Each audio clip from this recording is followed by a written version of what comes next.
இனி summer holidays கண்ணு call GT Holidays க்கு பண்ணு.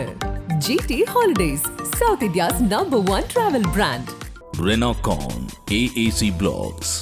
It saves 30% in steel, cement and labor cost. ஒவ்வொரு சதுர அடியிலும் சந்தோஷம்.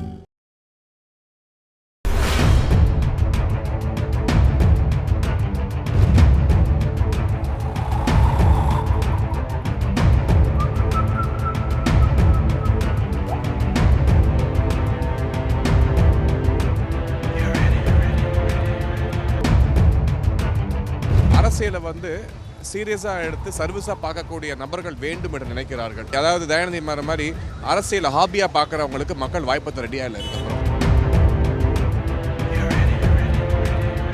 Change is the only constant in life.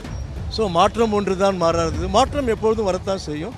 நல்ல மாற்றத்தை எதிர்பார்க்கலாம். டாஸ்மார்க்கை ஒழிக்கிறேன்றாங்க, ஆனால் ஒழிக்கிறேன்னு சொல்கிறவங்க தான் 10 கம்பெனி வச்சுருக்காங்க. இப்போ ட்ரக்ஸு சின்ன சின்ன பசங்க கெட்டு போகிறாங்க. ஸோ வேற ஒரு மாறுதல் இன்னொருத்தவங்க வரட்டுமே.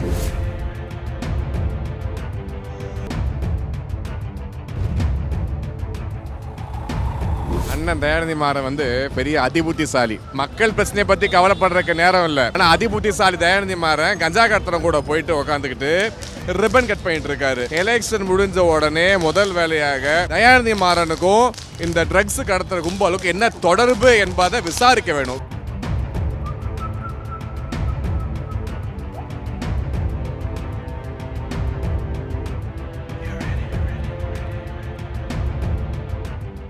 மத்திய சென்னையினுடைய நாடாளுமன்ற பாஜக வேட்பாளர் திரு வினோத் பி செல்வம் அவர்கள் மத்திய சென்னை பகுதிகளில் தொடர்ந்து காலையிலிருந்தே பிரச்சாரம் செய்து வருகிறார்.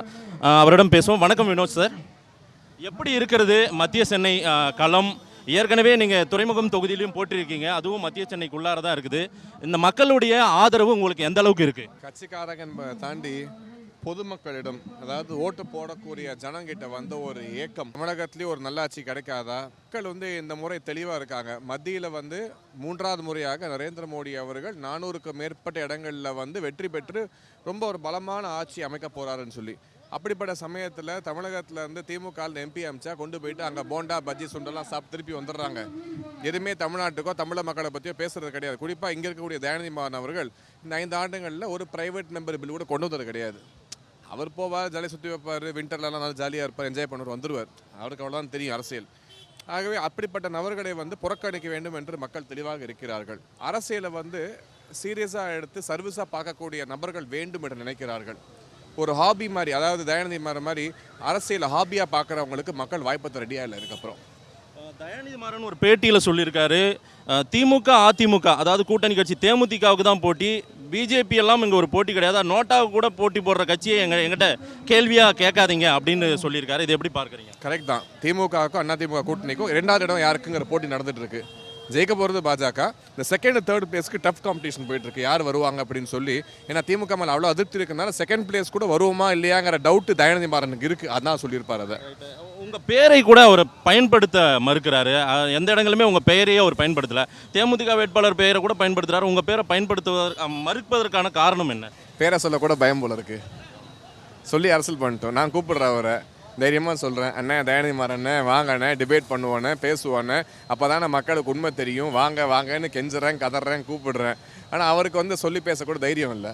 அதுக்கு தான் ஒரு பதில் சொல்லியிருக்காரு. அவர் வாதம் செய்யக்கூடியவர்கள்கிட்ட வாதம் செய்யலாம், நான் முட்டாள்களோடு வாதம் செய்ய மாட்டேன் அப்படின்ற சொல்கிறத எப்படி பார்க்குறேன்? யார் கூட செய்வாராம்? பட்டியல் போட்டு கொடுக்க சொல்லுங்கள்.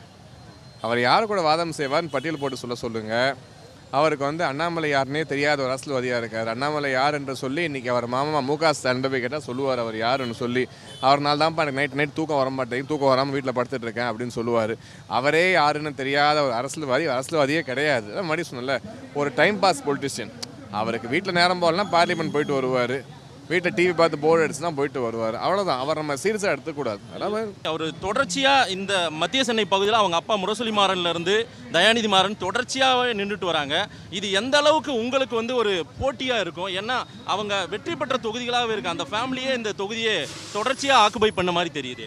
அதுதான் எனக்கு மிகப்பெரிய ப்ளஸ்ஸு. தொடர்ச்சியாக இங்கே இருந்தும் கூட இந்த பகுதியில் பாருங்கள், நம்ம சுற்றி உள்ள இடங்களை கூட பாருங்கள், இன்ஃப்ராஸ்ட்ரக்சர் என்பது 0.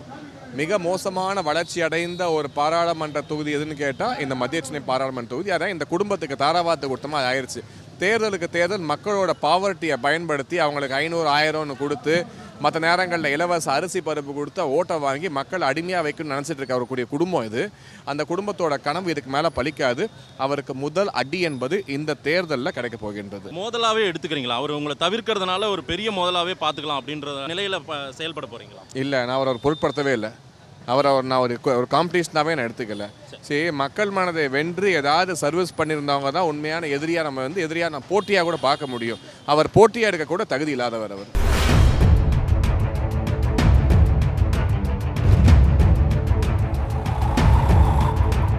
இலவச அரிசி பருப்பு கொடுத்து ஓட்டை வாங்கி மக்கள் அடிமையாக வைக்கணும்னு நினச்சிட்டு இருக்க அவருடைய குடும்பம் இது. அந்த குடும்பத்தோட கனவு இதுக்கு மேலே பலிக்காது. அவருக்கு முதல் அடி என்பது இந்த தேர்தலில் கிடைக்க போகின்றது.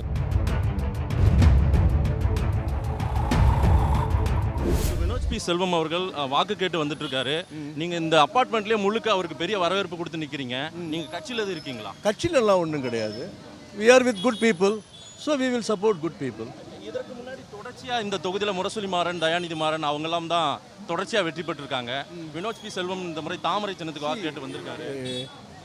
Change is the only constant in life. So மாற்றம் ஒன்று தான் மாறாதது. மாற்றம் எப்பொழுதும் வரத்தான் செய்யும்.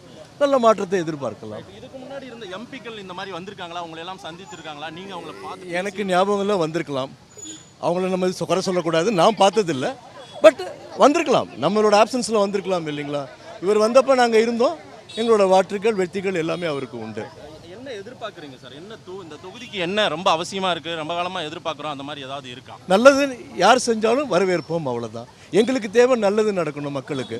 அது யார் கொடுத்தாலும் அதை வரவேற்போம். இவங்க கொடுக்குறேன்னு ப்ராமிஸ் பண்ணியிருக்காங்க. we will support. பாஜக வேட்பாளர் திரு வினோத் பி செல்வம் உங்கள் பகுதியில் வாக்கு கேட்டு வந்துட்டு இருக்காரு. நீங்கள்லாம் பெரிய வரவேற்பாக கொடுக்குறீங்க. அதுவும் குடும்பங்களாக வந்து அப்பார்ட்மெண்ட்லேருந்து இறங்கி வந்து கொடுக்கறதுக்கான காரணம் நீங்கள் ஏதாவது கட்சியில் இருக்கீங்களா சார்? நான் கட்சியில் இல்லை, ஆனால் கட்சியோட நடவடிக்கையெல்லாம் ஜனங்களை இந்த 2 பிரபல கட்சிகளால் சிலது நல்லா நடந்து பலது பாதிப்பாயிருக்கு. அந்த பாதிப்பு ஆனதனோட பலன் மாற்றி மாற்றி இவங்க 2 பேருமே என்னத்துக்கு வேறு ஒரு யங்ஸ்டர் வரலாம் அப்படின்ற ஒரு மாறுதலை வந்து ஜனங்க தேடுறாங்க. ஸோ எல்லாம் வந்து பெரிய பெரிய லெவல் ப்ராஜெக்டாக போகிறாங்க. ஆனால் ஜனங்களோட தேவையை கரெக்டாக பூர்த்தி பண்ணுற எக்ஸாக்ட் பலன்றது யாருமே கொடுக்கல. 5 வருஷம்னும் போது 6 தடவை அப்போது 60 வருஷத்தை வேஸ்ட் பண்ணிட்டாங்க. ஸோ இன்னும் பிளாட்ஃபார்மில் வாழறவங்க இருக்காங்க, குடிசைகள் இருக்குது, மாறுதல் ஒன்றும் பண்ணல, வாக்குறுதிகளாக போகுது. இந்த 1000 ரூபா பஸ்ஸு இதெல்லாம் வந்து ஒரு ஐவர்ஷமாக இருக்குது. அவங்க வந்து தாலிக்கு தங்கன்னாங்க, இவங்க வந்து 1000 ரூபா தரானாங்க, அதெல்லாம் கட் பண்ணிவிட்டு 1000 ரூபா. அப்போ அவங்க மருத்துவ முகாம் ஏடிஎம்கே பீரியடில் நான் நல்லது யாராக இருந்தாலும் சொல்லணும். ஏடிஎம்கே பீரியடில் மக்கள் மருந்தகம் ஒன்று பண்ணாங்க, அதை க்ளோஸ் பண்ணிட்டாங்க.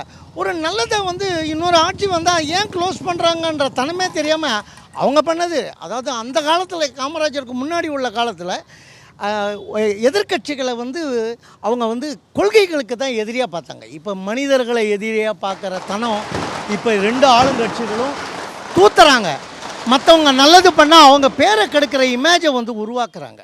அதனால் நிறைய விஷயங்கள் மீடியாவில் வர்றதில்லை. ஆனால் நிறைய விஷயங்கள் மீடியாவில் வர்றதில்லைனாலும் யூடியூப்பு, வாட்ஸ்அப்பு, ஃபேஸ்புக்கு இருக்கிறதுனால பல உண்மைகள் வெளில வருது. இப்போ பாருங்கள், டாஸ்மார்க்கை ஒழிக்கிறேன்றாங்க, ஆனால் ஒழிக்கிறேன்னு சொல்கிறவங்க தான் 10 கம்பெனி வச்சுருக்காங்க. இப்போ ட்ரக்ஸு, சின்ன பசங்க கெட்டு போகிறாங்க. ஸோ வேறு ஒரு மாறுதல் இன்னொருத்தவங்க வரட்டுமே. இப்போ நான் உருப்படாமல் இருக்கேன் வீட்டில் அப்படின்னாக்கா என்னோட பொறுப்பை வந்து நான் இன்னொருத்தர் கொடுக்கணும். உங்கள் எம்பி தயாநிதி மாறனை பார்த்துருக்கீங்களா? வந்திருக்காரா? உங்களோட பேசியிருக்காரா? உங்களுக்கு என்ன இல்லை வாக்கு கேட்டு வந்தாரா? நம்மளாம் அது மாதிரிலாம் இதுக்கு முன்னாடி இருந்தவங்க இது பண்ணவங்கெல்லாம் வந்து பப்ளிக்கு பரவலாக வர மாதிரி இல்லை, நம்ம தான் தேடி போகிற மாதிரி இருக்குது எல்லாரையும். அவங்கெல்லாம் வந்து அந்த எலெக்ஷன் டைமில் வருவாங்க, அதுக்கப்புறம் நன்றிக்கு ஏதோ ஒரு சீன் போடுவாங்க, அப்புறம் டிவியில் பண்ணுவாங்க. மற்றபடி வந்து எந்த ஒரு நடவடிக்கையும் பப்ளிக்கிட்ட மிக்ஸ் ஆகிறதில்ல. ஸோ அதனால் பப்ளிக் வந்து அவங்கள பார்க்குறது கஷ்டம், நம்ம மனுவை கொடுக்கறது கஷ்டம் அப்படின்ற தனம் வந்து மாறணும்னா மாறுதல் வந்து உருவாகணும்.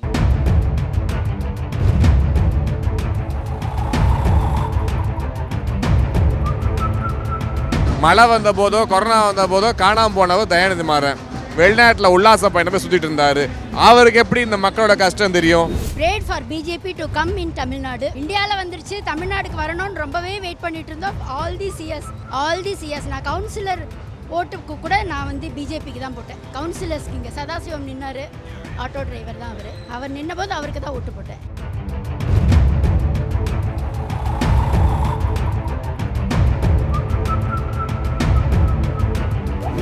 விவாதத்தை கூப்பிட்டு வரலன்னு உடனே அவர் முட்டாள்னு சொல்லிட்டு அப்படின்ற வார்த்தையை பயன்படுத்திட்டாருன்னு உடனே ஜாபர் சாதிக்கோடு பொருத்தி பேசுறது நியாயமா? நான் ஒன்றும் இல்லாததை சொல்லி இருக்கிறதானு சொல்கிறேன். போயிட்டு கெஃபேயை திறந்தாரா இல்லையா, அவர் கூட ரிப்பன் கட் பண்ணாரா இல்லையா, இன்டெலிஜென்ஸ் டிபார்ட்மெண்ட்டு காவல்துறை உங்கள் கையில் இருக்குது. நீங்கள் ஒரு எம்பி, முதல்வர் தான் காவல்துறைக்கு பொறுப்பு. ஸோ ஒரு உலக நாடுகள்லாம் தேடக்கூடிய ஒரு ட்ரக்ஸு கடத்தக்கூடிய கும்பலோட தலைவனை உங்களால் ஐடென்டிஃபை பண்ண முடியாத அளவுக்கு நீங்கள் அதிபுத்திசாலியாக இருந்துட்டு அடுத்தவங்கள பார்த்து முட்டாள்னு கூப்பிடுறலாம் உங்களோட பணக்கார திமிரு, அரகன்ஸு. அந்த திமிர்னால வரக்கூடிய பேச்சு. விவாதத்தை கூப்பிட்டா வாங்க, வந்து நான் முட்டாள் நீங்கள் ப்ரூவ் பண்ணுங்க உங்கள் புத்திசாலத்தை வச்சு. அதை விட்டுக்கிட்டு தப்பிக்கிறதுக்காக சமாளிக்கிறதுக்காக பேசுவதெல்லாம் ஏற்புடையது கிடையாது. மத்திய சென்னை தொகுதிக்கும் திரு வினோத் பி செல்வத்திற்கும் என்ன சம்பந்தம் அப்படின்னு மக்கள் கேட்குறாங்க. அதற்கு என்ன பதில்? நான் பிறந்த இதே தொகுதியில், நான் வளர்ந்த இதே தொகுதியில், சீசனல் பேர்டு மாதிரி இங்கேருந்து கிளம்பி பக்கத்து தொகுதியில் போட் கிளப்பில் வசதியான வீட்டில் போய் தங்குறதுக்கெல்லாம் இடம் பெயர்ந்து போல இதே தொகுதியில் இருக்கேன். இதே தொகுதியில் பிறந்த 37 வருடங்களாக இது என்னோட ஊர், இது என் மக்கள். என் மக்களுக்காக சேவை செய்வதற்கு அரசியலை தொழிலாக எடுக்காமல், ஒரு பார்ட் டைம் ஜாபாக ப்ரொஃபஷனாக எடுக்காமல் சர்வீஸாக எடுத்து மக்களுக்காக வந்திருக்கேன். உங்களுக்கு போட்டியாக தயாநிதி மாறனை மட்டும் கருதுறீங்களே, அங்கே தேமுதிக வேட்பாளர் பார்த்தசாரதி இருக்காரு, அதை பற்றி எதையுமே சொல்லவே மாட்டேன்றீங்க, பேசவும் மாட்டேன்றீங்க. இன்றைக்கி ஆளுங்கட்சியாக இருக்கக்கூட திராவிட முன்னேற்ற கழகம் அதிகப்படியான கோல்மால் பண்ணி இந்த தொகுதி இவ்வளவு சீரழிஞ்சு போனதுக்கு காரணம் திராவிட முன்னேற்ற கழகம். குடும்ப அரசியலை ஒழிக்க வேண்டும் என்பது நரேந்திர மோடியின் கனவு. குடும்ப அரசியல் மொத்த உருவமான, அதாவது அரசியலுக்கு எந்த தகுதியுமே இல்லாமல் தன் தகப்பனார் அரசியலில் பெரும்புள்ளியாக இருந்த ஒரே காரணத்துக்காக சீட்டு வாங்கி தேர்தலில் போட்டியிடக்கூடிய தயாநிதி மாறனை வீட்டுக்கு அனுப்ப வேண்டியது எங்களோட கடமை. தயாநிதி மாறன் அவர்கள் வந்திருக்காரு அந்த தொகுதியில், உங்ககிட்ட வாக்கு கேட்டிருக்காரா? இது இல்ல இவர் தான் இந்த வாட்டி வராரு, இவர் தான் வந்திருக்காரு. ஏற்கனவே எம்பியா தயாநிதி மாறன் இருந்தாரு, அவர் வந்து நம்பிக்கை இருக்கு எங்களுக்கு, அதனால இவரை எல்லாரும் சப்போர்ட் பண்றோம், எல்லாரும் சேர்ந்து. தயாநிதி மாறன் அவர்களை நீங்க பாத்திருக்கீங்களா? பாத்திருக்கோம். ஓட்டு கேட்கும்போது பார்க்கலாம், மற்ற டைம்ல வெள்ளம் வரும்போது எது வரும்போது பார்க்க முடியாது, அவரை எதுக்குமே பார்க்க முடியாது, வரமாட்டார். திரு தயாநிதி மாறன் அவர்கள் ரொம்பவும் தைரியமாக பேசுகிறார், ரொம்ப கான்பிடென்ட்டா பேசுறாரு. இந்த கான்பிடென்ட் அவருக்கு எங்க இருந்து வர்றதா நீங்க பார்க்கறீங்க? ஓவர் கான்ஃபிடன்ஸ்ல இருந்து வருது, கிரவுண்ட் ரியாலிட்டி தெரியாதனால வருது, மக்களை போய் சந்திச்சு இது வரைக்கும் பேசினதே இல்லாத அனுபவம் இல்லாத காரணத்தினால வருது. கிரவுண்டில் போயிட்டு மக்களை சந்திச்சுனா தானங்க மக்கள் அவர் மேலே எவ்வளோ கொலவரியில் இருக்காங்கன்னு தெரிஞ்சுப்பாரு. மழை வந்த போதோ கொரோனா வந்த போதோ காணாமல் போனவர் தயாநிதி மாறன் வெளிநாட்டில் உல்லாச பயணம் போய் சுற்றிட்டு இருந்தார். அவருக்கு எப்படி இந்த மக்களோட கஷ்டம் தெரியும்? தெரியாதனால எப்பயும் போல் நம்ம ஜெயிச்சிருவோம் அப்படிங்கிற ஒரு கான்ஃபிடென்ஸில் அவர் பேசிகிட்டு இருக்காரு. மீண்டும் திமுக அதே தொகுதியை அவர்கிட்டே கொடுக்குறாங்கன்னா அப்போ ஏதோ செஞ்சிருக்காரு, இந்த தொகுதி நம்ம வசமாகுன்ற ஒரு காரணத்துக்காக தானே கொடுப்பாங்க. அந்த குடும்பத்தில் பிறந்துட்டாருங்க, முரசொலி மாறனோட மகனாக பிறந்த காரணத்தினால அப்படியே அந்த குடும்ப பாரி சீட்டு மாதிரி வச்சுட்டு இருக்காங்க அந்த சீட்டை. அவ்வளோதான், வேற எந்த காரணங்களும் கிடையாது. இந்த முறைக்கு அப்புறம் திரும்பி கூட பார்க்க மாட்டார், மத்திய சென்னை சைடுக்கே தயாநிதி வரமாட்டார். அந்த அளவுக்கு ஒரு மிகப்பெரிய தோல்வியை சந்திக்க போகிறார் அவர். மத்திய சென்னைக்கு என்ன மாதிரி திட்டங்கள் வச்சிருக்காரு திரு வினோத் பி செல்வம்? இந்த தொகுதியில் என்ன தேவை, உடனடி தேவையா என்ன பார்க்குறீங்க? இன்ஃப்ராஸ்ட்ரக்சர். இப்போ நீங்கள் பார்த்தீங்க, லாஸ்ட் 500 மீட்டர் 1 கிலோமீட்டர் போகிறதுக்கே எவ்வளோ நேரம் ஆகுது, டிராஃபிக் நெரிசல் இந்த அளவுக்கு மோசமாக இருக்குன்னு. ஒரு பிளானிங் இல்லாத ஒரு சூழ்நிலை. கரெக்டான நபர்களை பயன்படுத்தி மக்களோட போக்குவரத்தை சரி செய்ய வேண்டியது ஒரு எம்பியோட கடமை தான். டிரான்ஸ்போர்ட்டேஷன், மொபிலிட்டி, இந்த மக்களோட வாழ்வாதாரத்தை உயர்த்துவது, முக்கியமாக ட்ரக் ஃப்ரீ சென்னை அப்படிங்கிறத வலியுறுத்தி ஒரு மக்கள் இயக்கமாக மாற்றி இந்த போதைக்கு அடிமாகக்கூடிய ஒரு பழக்கத்திலிருந்து இளைஞர்களை விடுவிக்க வேண்டிய கட்டாயம் நம்ம அனைவர் கையிலும் இருக்கக்கூடிய ஒரு விஷயமாக நான் பார்க்கிறேன். நிச்சயமாக ஜாஃபர் சாதிக் போன்றவர்களோட தொடர்பு நான் வச்சுக்க மாட்டேன். இந்த சமுதாயத்தை சீர்திருத்த வேண்டும், சரி செய்ய வேண்டும், அந்த நோக்கோடு செயல்பட போகிறோம். ஒரு மிகப்பெரிய மாற்றம். மத்திய அரசாங்கம் தரக்கூடிய ஆயிரக்கணக்கான கோடி பணத்தை எடுத்து ஸ்மார்ட் சிட்டி மூலமாக ஒரு மிகப்பெரிய மாற்றத்தை மக்களுக்கு கொடுப்பதற்காக நாங்கள் செய்ய வேண்டும் என்ற நோக்கத்தோடும் நவோதயா பள்ளிக்கூடங்கள் அமைக்க வேண்டும், எய்ம்ஸ் தரத்தில் மருத்துவமனை கொண்டு வர வேண்டும். இந்த பகுதி மக்களுக்கு இதெல்லாம் கட்டாயம் தேவை. அதை செய்வதை தலையாக கடமையாக நான் எடுத்துக்கொண்டிருக்கிறேன்.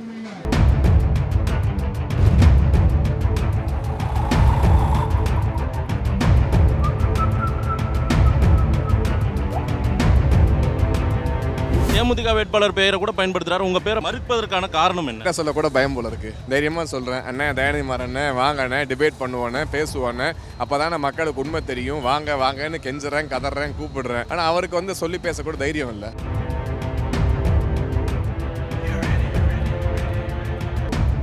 பக்கத்து தொகுதியில் போட் கிளப்பில் வசதியான வீட்டில் போய் தங்குறதுக்கெல்லாம் இடம் பெயர்ந்து போல இதே தொகுதியில் இருக்கேன். இதே தொகுதியில் பிறந்த 37 வருடங்களாக என்னோட ஊர், இது என் மக்கள், என் மக்களுக்காக சேவை செய்வதற்கு அரசியலை தொழிலாக எடுக்காம, ஒரு பார்ட் டைம் ஜாபாக ப்ரொஃபஷனாக எடுக்காம சர்வீஸாக எடுத்து மக்களுக்காக வந்திருக்கேன்.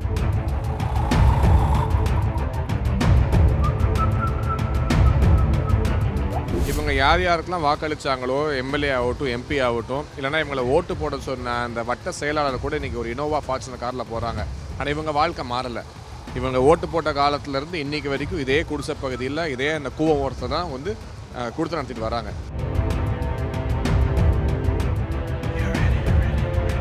வினோத் சார், உங்களுக்கு மரியாதை செலுத்த சிலர் சால்வை போடுறாங்க, மாலை போடுறாங்க, அதை திரும்பி அவங்களுக்கே போடுறது, அது என்ன புதிய முறையா? புதிய முறை கிடையாது. உண்மையிலே இன்றைக்கி இருக்கக்கூடிய இந்த எழுச்சிக்கு காரணம் யாருன்னா பிஜேபியோட அந்த சாதாரண தொண்டன் தான் இந்த எழுச்சிக்கு காரணம். நாங்கள் எல்லாருமே பிஜேபியை பொறுத்த வரைக்கும் தொண்டர்கள் தான். இங்கே வந்து பரம்பரையாக வந்து பதவியில் இருந்தவங்க பிஜேபி யாருமே கிடையாது. என்னை பொறுத்த வரைக்கும் இன்றைக்கி வேட்பாளராக என்னோட ஒரு சாதாரண தொண்டனுக்கு பிஜேபியில் வாய்ப்பு கிடச்சதுக்கு நான் போட்டியிடுறேன். அவங்க வந்து அந்த வேட்பாளராக இல்லைனா கூட தங்களையே வேட்பாளராக நினைத்து கொண்டு வேலை பார்த்து முழு அர்ப்பணிப்போடு நரேந்திர மோடிக்கு வேலை பார்க்குறாங்க. அவங்களுக்கு நான் செய்யக்கூடிய ஒரு அடிப்படைங்கிறது ஒரு சின்ன மரியாதை, அவ்வளோதான். அதுக்காக நான் பண்ணிட்டு போயிட்டேன். தயாநிதி மாறன் உங்களை பிஜேபியை ஒரு பொருட்டாவே நினைக்கல, நோட்டாவுக்கும் கீழவான கட்சின்றாரு. அண்ணாமலை யாருன்னு தெரியாது, அவர் ஒரு ஜோக்கர்னுலாம் சொல்கிறாரு. இந்த விஷயத்தை எப்படி பார்க்குறீங்க? அவரோட பிறப்பின் காரணமாக வரக்கூடிய திமிரு அது. இந்த மாதிரி அடுத்தவங்களை ஏளனமாக பேசுறது. அண்ணாமலை அவர்களாகட்டும், நானாகட்டும், நாங்கள்லாம் ஓபிசி சமுதாயத்தை சார்ந்தவர்கள். ஸோ அவர் வந்து பிறப்பு ரீதியாக வந்து அவர் உயர்த்தி நினச்சிக்கிறாரு. இன்றைக்கி வந்து சமூக நீதிங்கிறதுலாம் வாயில் வரும் பேச்சாக தான் இருக்குது. சமூக நீதி என்பது அனைவரையும் சமமாக பார்த்து அனைவருக்கும் மரியாதை கொடுப்பது தான் உண்மையான சமூக நீதி.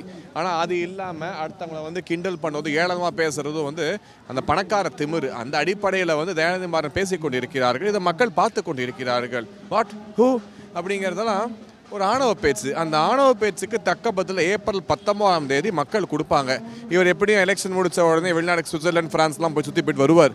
சுற்றிட்டு வரும்பொழுது எல்லாம் என்ஜாய் பண்ணிட்டு வரட்டும். ஏன்னா வந்ததுக்கப்புறம் முழுசுமாக வீட்டிலாம் உட்காரணும். அவர் திருப்பி தொகுதி பக்கம் வரதுக்கான வேலையை மக்கள் கொடுக்கவே போகிறதில்ல, கவலையே பட வேணாம். அவர் கடந்த முறை துறைமுகம் தொகுதியில் சேகர்பாபு அவர்களோடு நீங்கள் வந்து டஃப் ஃபைட் இருந்தது அந்த வாக்கு எண்ணிக்கையின் போது.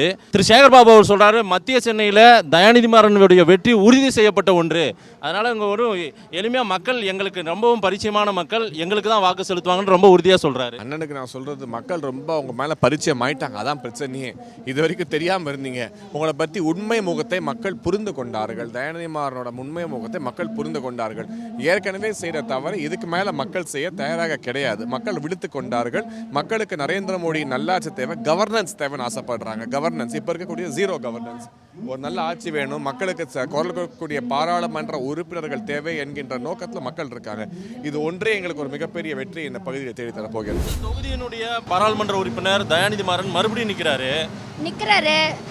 என்னை பொறுத்த வரைக்கும் ஹானஸ்ட்லி ஸ்பீக்கிங், எப்போ வந்து ஜெயலலிதா அவங்க அந்த ஒரு ஸ்கேமில் மாட்டினாங்களோ, டான்சி ஸ்கேமில், அப்போவே ஏடிஎம்கே மேலே இருக்கிற ஃபெய்த் போயிடுச்சு. அதனால் அது வரைக்கும் ஆக்சுவலி ஏடிஎம்கேக்கு சப்போர்ட் பண்ணோம். ஆஸ் எ லேடி அவங்க எல்லாத்தையும் தாண்டி வந்தாங்க அப்படின்னு. பட் எப்படியோ அது மாட்டிட்டதுனால வி லாஸ் த ஃபெய்த்து. அதனால் அப்போலேருந்து prayed for BJP to come in Tamil Nadu. இந்தியாவில் வந்துருச்சு, தமிழ்நாடுக்கு வரணும்னு ரொம்பவே வெயிட் பண்ணிட்டு இருந்தோம். ஆல் தி சிஎஸ் நான் கவுன்சிலர் ஓட்டுக்கு கூட நான் வந்து பிஜேபிக்கு தான் போட்டேன். கவுன்சிலர்ஸ்க்கு இங்கே சதாசிவம் நின்னார், ஆட்டோ டிரைவர் தான் அவர் நின்னபோது அவருக்கு தான் ஓட்டு போட்டேன். இவர் என்ன பண்ணுவாருன்னு சான்ஸ் கொடுத்து பார்ப்போம். இதில் கம்பேர் பண்ணுறதுக்கு ஒன்றுமே இல்லை. அவர் இவ்வளோ வருஷம் இருந்துட்டார், இவர் இப்போ தான் வராரு. Lettuce give. பிஜேபின்னு வரதுனால பிஜேபி மேலே ஒரு ஃபெய்த் வந்திருக்கு, எங்களுக்கு இருக்குது. இவன் 10 இயர்ஸ் இவங்க வந்து இவங்களுடைய அட்மினிஸ்ட்ரேஷன் நமக்கு தெரியறது, பார்த்துன்னு இருக்கோம்.